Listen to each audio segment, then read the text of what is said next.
Hello all, Jeff here with a new video.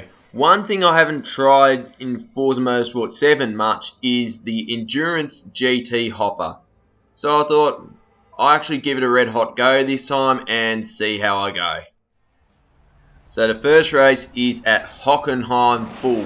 And as you can see, I'm driving the number 84. Well, as that C6 Corvette stalls, I'm driving the number 84 Mercedes SLS GT3. So as we know, turn 1, there's always a bit of pandemonium. As you can see, Aston is getting punted by the Porsche and the Audi. Actually, there's a fair bit going on behind me. But anyway, so we go in, and as you can see, cheekiest Cougar, he's driving like a cheeky person, I can tell you. And there's a Ferrari, and look at this Aston here. Just, oh, that's terrible. He just cuts turn 3 and just sideswipes the M3. He had no idea he was coming, but that's just poor form from that guy. Anyway, as it looks like the van's about to get past him, as we go into the hairpin, very tight corner, and the BM hits me. I don't know why, and the cheekiest Cougar, a very cheeky Cougar in that, decides to give me a bit of a punt as well.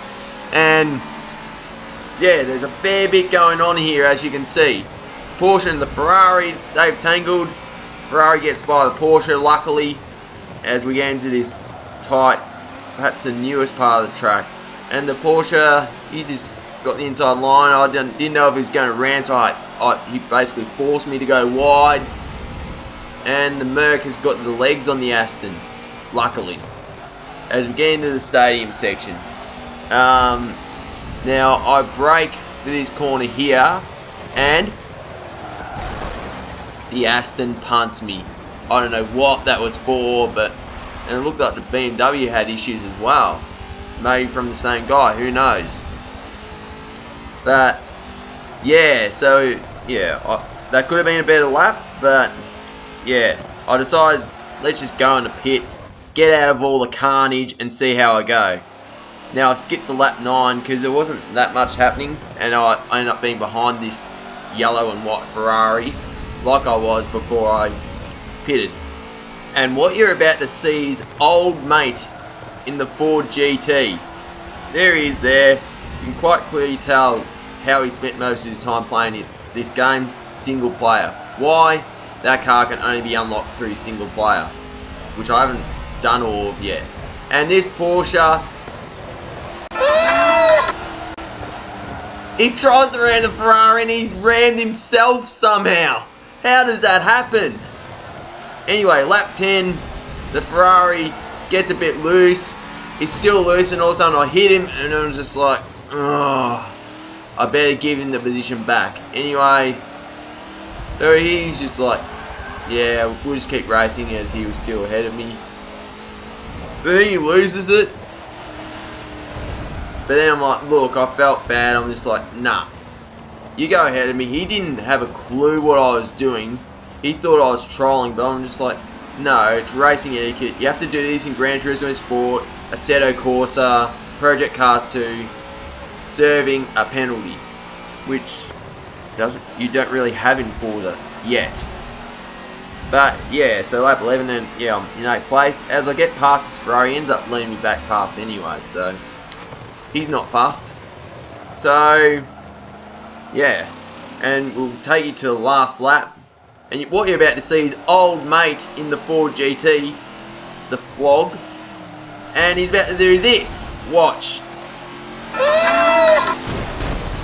He just rams me straight into the wall, and all of a sudden my car is completely damaged, ruined.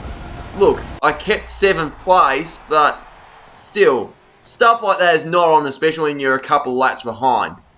Anyway, next race, Spa at night, and I'm starting 2nd because I've got some good lap times. Jagger in front, and what you'll see is the Audi getting a good launch, easily the car with the best launch in this division, and there's carnage. I don't know who started it, but yeah, that's just not on. As the Aston, it's got a bit of a run. Fair enough, V12 versus V8. As we head into Eau Rouge, I'm just like, look, I'll take it easy. So, you know, I don't drive these cars often, and the Aston just pulled away. But you know, 9 laps around Spa does take a long time, as this BMW Z4 has got the legs on me. In real life, the Z4 in GT Racing was one of the slowest in the straight line. But also this guy's got a really good tune for it. As we go through Lake Hockenheim,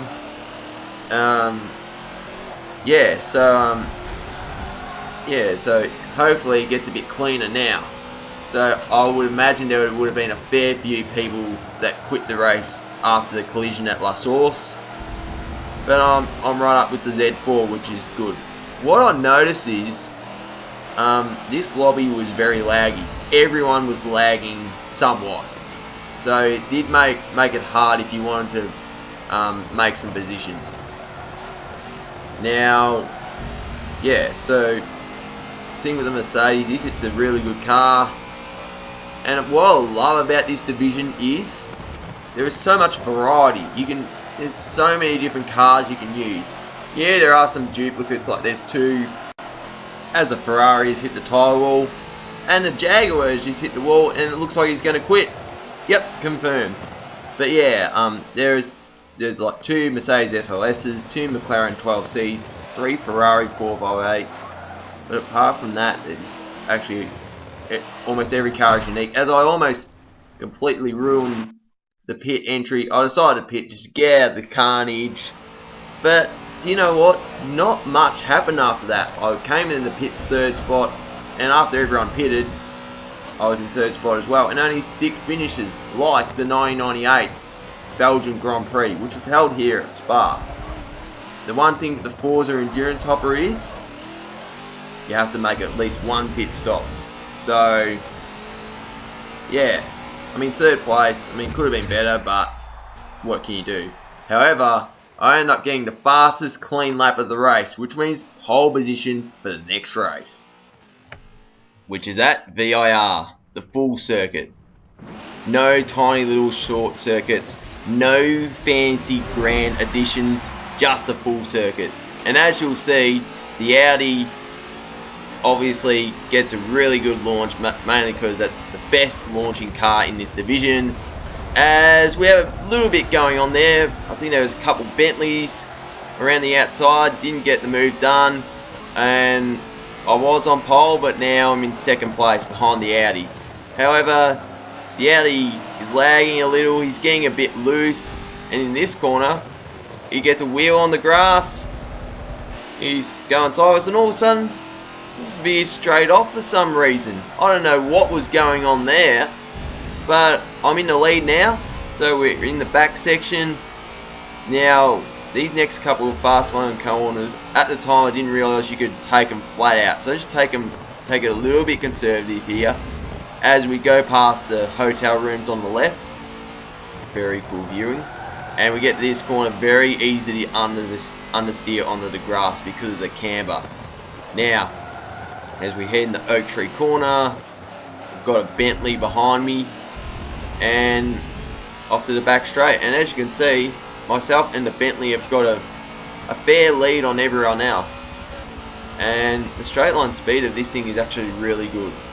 Perhaps it's because of the cubic inches, 6.2 litres of V8 under the hood, definitely helps, especially here at VIR. And yeah, just go a little wide there, very easy to do. And yeah, so this is just 1 lap of VIR. Now in real life this is a beautiful track, but I feel in this game it's kind of ruined with all these tyre walls at every single corner. But it's fair enough they're there to stop the noobs from cutting corners. But yeah, that's 1 lap of VIR. So lap 3 I'm still in the lead. Get to this tight right hander. Now the Bentley's still in 2nd place, however there's a new contender for 1st place, which is a black BMW M3 GT2, the art car livery, which looks really cool, which was on Forza 4 actually. And the Bentley has gone wide on the grass, and the BMW is in 2nd place. And fair enough, he's right up behind me now.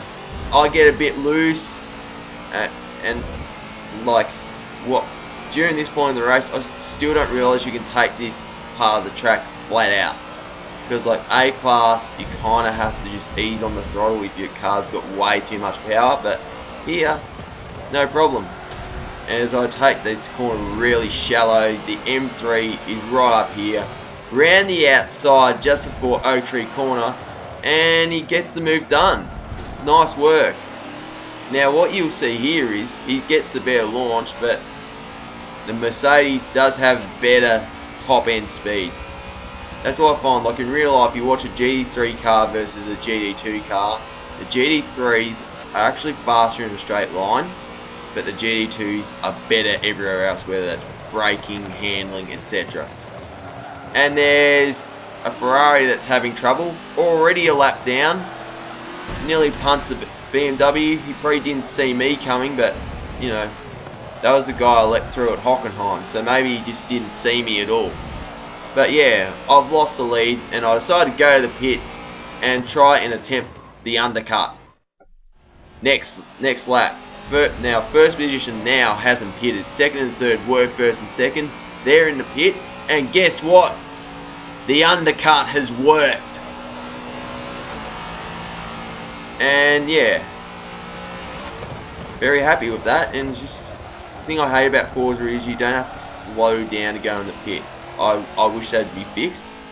If Super GT just goes into the pits as fast as he can, that's fine. But as you can see, it doesn't matter. As I get loose sideways, and the BMW's got all the momentum, pass on the grass, Dale Earnhardt style, just keeps the foot to the floor, and it's taken the lead. And right now I realise this bit can be taken flat out, but still that M3 is so fast. And I go really wide here. I find the M3 in GT competition is OP in every Forza it's been in. Ever since Forza 3, I feel it's been an OP car. So yeah, he's got the lead and he's going to win.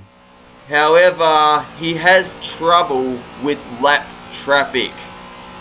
As you'll see here. There he is on the right. However, I've gone wide into the grass, and there's the offender on the left. Flying Lizard Audi. He unghosts, and the BMW has left. He's got nowhere to go but hit the Audi. Then I'm like, oh, let's give him a taste of his own medicine. He gets sideways, and then it's just a concertina effect. The Audi's in the tyre wheel where he belongs. The BMW is going to wait for me to let pass. I was thinking, hang on, should I let him pass?